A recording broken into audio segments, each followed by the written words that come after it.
Hello दोस्तों, my name is Aleem and you are watching my YouTube channel friend with hope.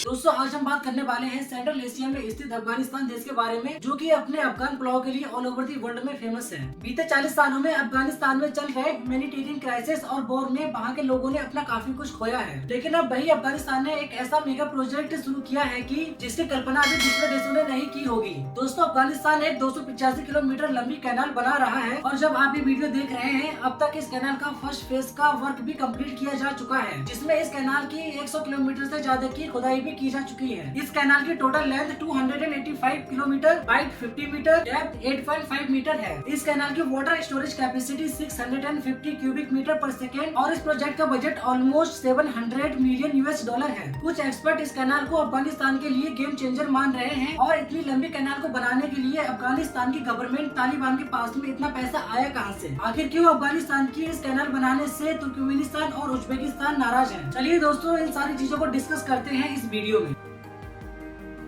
Central Asia में अफगानिस्तान की अगर location देखें तो इसके साउथ ईस्ट में पाकिस्तान, वेस्ट में ईरान और नॉर्थ में तुर्कमेनिस्तान, उज्बेकिस्तान और ताजिकिस्तान है। और नॉर्थ ईस्ट में ये थोड़ा सा बॉर्डर इंडिया और चाइना के साथ भी शेयर करता है। इसके अलावा अफगानिस्तान नॉर्थ ईस्ट से हिंदू कुश की पहाड़ियाँ, साउथ वेस्ट से सूखे रेगिस्तान से घिरा हुआ है। इसी के चलते हुए यहाँ पर आज तक कोई भी एम्पायर ज्यादा समय तक रूल नहीं कर पाया। इस रीजन पर कब्जा करना तो काफी आसान, लेकिन यहाँ पर सस्टेन रूल करना किसी रूलर के लिए एक चुनौती से कम नहीं था। इसीलिए यहाँ पर कोई भी रूलर ज्यादा समय तक रूल कर ही नहीं पाया, क्योंकि इसकी ज्योग्राफिकल लोकेशन ही ऐसी है। पूरा अफगानिस्तान कटीले पत्थर और रेगिस्तान से घिरा हुआ है। इसीलिए इस अफगानिस्तान को ग्रेवयार्ड ऑफ एम्पायर भी कहा जाता है। वाटर क्राइसिस अफगानिस्तान के लिए हमेशा से एक मेजर प्रॉब्लम रही है, जिसकी वजह से वहाँ पर ज्यादा कल्टीवेशन नहीं की जाती है। इस कंट्री की 41 मिलियन पॉपुलेशन अफगानिस्तान की मेनली 4 रिवर्स पर डिपेंड करती है, जिसमें पहली और अफगानिस्तान की सबसे लंबी रिवर हेलमंड रिवर है, जो काबुल से निकलकर वेस्ट में फ्लो करती हुई ईरान में एंटर कर जाती है। अफगानिस्तान चाहर बुर्जक डिस्ट्रिक्ट में हेलमंड रिवर के ऊपर एक डैम बना रही है, जिस डैम का नाम कमाल खान डैम। इस डैम के इश्यू के विवाद के चलते हुए ईरान और अफगानिस्तान में काफी तनातनी है। ईरानी गवर्नमेंट का कहना है कि जो अफगानिस्तान इस डैम को हेलमंड रिवर के ऊपर बना रही है, इससे रिवर का नेचुरल फ्लो रिड्यूस हो जाएगा, जिससे कि वाटर क्राइसिस की स्थिति बन सकती है ईरान में। इस कॉन्फ्लिक्ट में ईरान के बॉर्डर पर अफगानिस्तान और ईरान के लोगों के बीच हुए डिस्प्यूट में 3 ईरानी बॉर्डर गार्ड, 2 ईरानी सिविलियन और 1 अफगानिस्तान सिविलियन मारे गए हैं। इसके बाद ईरान ऑफिशियल ने अफगानिस्तान को इन्वेड करने की धमकी भी दी है। इसके अलावा अफगानिस्तान में हरी, काबुल और अमू दरिया जैसी रिवर्स भी है। इसमें अमू दरिया रिवर सेंट्रल एशिया की भी सबसे लंबी रिवर है। ये रिवर पामीर के माउंटेन से निकलकर किर्गिस्तान, ताजिकिस्तान, अफगानिस्तान, तुर्कमेनिस्तान और उज्बेकिस्तान, इन सारी कंट्रियों से होते हुए अरल सी में गिर जाती है। अमू दरिया रिवर अफगानिस्तान और तुर्कमेनिस्तान, उज्बेकिस्तान और ताजिकिस्तान के साथ में एक ट्रांसपेरेंट बाउंड्री भी बनाती है। अफगानिस्तान की सबसे लंबी कैनाल भी इसी रिवर के ऊपर बनाई जा रही है। इसको तालिबान गवर्नमेंट ने कोस्ट टेपा कैनाल नाम दिया है। कोस्ट टेपा कैनाल 285 किलोमीटर लंबाई के साथ सेंट्रल एशिया की सबसे लंबी कैनाल भी है। इस कैनाल की कंस्ट्रक्शन का काम सन 2022 में ही शुरू कर दिया गया था, पर इस कैनाल की ऑफिशियल अनाउंसमेंट तालिबान गवर्नमेंट ने जनवरी सन 2023 में दी थी और ये एक्सपेक्ट किया जा रहा है कि इस कैनाल को सन 2028 तक बनाकर तैयार कर लिया जाएगा। इस कोस्ट टेपा कैनाल की कंस्ट्रक्शन का काम 3 फेजों में बांटा गया है। इन 3 फेजों में से पहला फेज 108 किलोमीटर की खुदाई कर तैयार भी कर लिया गया है, जिसमें 8.2 अफगानी का खर्चा आया है। अगर ये 8.2 अफगानी अमेरिकन डॉलर में चेंज करते हैं तो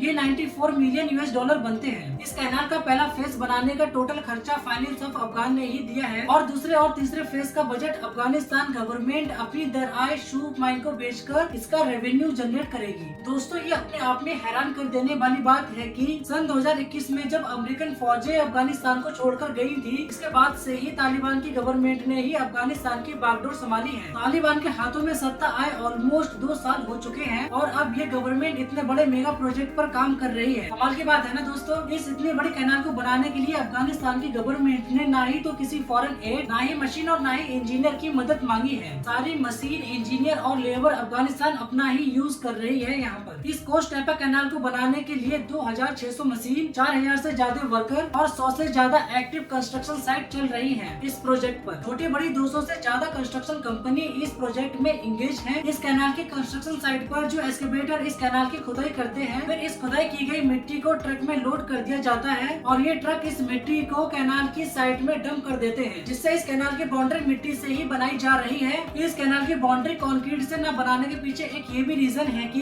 अफगानिस्तान के पास में इतना बजट है नहीं। इस कैनाल का फर्स्ट फेज अमू दरिया रिवर से शुरू होकर बल्ख प्रोविंस के दौलताबाद डिस्ट्रिक्ट में एंड होता है और यह फर्स्ट फेज कंप्लीट भी किया जा चुका है। प्रोजेक्ट के सेकेंड फेज ने कोस्ट टप्पा कैनाल दौलताबाद से शुरू होकर जोजान प्रोविंस को पार करते हुए फरियाब प्रोविंस के एक अनकोय डिस्ट्रिक्ट तक पहुंचती है। दूसरे फेज की लेंथ 177 किलोमीटर है। तीसरे और लास्ट फेज में इस कैनाल को सब कैनाल में डिवाइड कर दिया जाएगा। इसके अलावा जिन 3 प्रोविंस में ये कैनाल बनाई जा रही है ये बल्ख, जोजान और फरियाब प्रोविंस है। ये तीनों प्रोविंस में रेगिस्तान है और यहाँ पर पानी न होने के कारण यहाँ पर इरिगेशन नहीं हो पाती है, जिसके चलते हुए बल्ख, फरियाब और जोजान प्रोविंस में पाइपों का एक नेटवर्क बिछाया जा रहा है जो कैनाल से कनेक्ट किया जाएगा। फिर इस कैनाल से ट्यूबवेल की हेल्प से पानी खींचकर रेगिस्तान में छोड़ा जाएगा, जिससे ये एरिया फार्मिंग लैंड में बदला जा सके। इस कैनाल के कंप्लीट होने के बाद 5500 हेक्टेयर जमीन पर खेती की जा सकेगी, जिसमें वीट और वेजिटेबल क्रॉप्स की कल्टीवेशन की जाएगी। इससे फायदा ये होगा कि जो अफगानिस्तान अभी फॉरेन एड पर डिपेंड रहते हैं, इनकी डिपेंडेंसी दूसरे कंट्रियों पर काफी कम हो जाएगी। इसी के साथ जब ये इतना बड़ा एरिया फार्मिंग लैंड में बदला जाएगा, इससे एक एस्टिमेट के अकॉर्डिंग 2.5 लाख लोगों को रोजगार मिल पाएगा।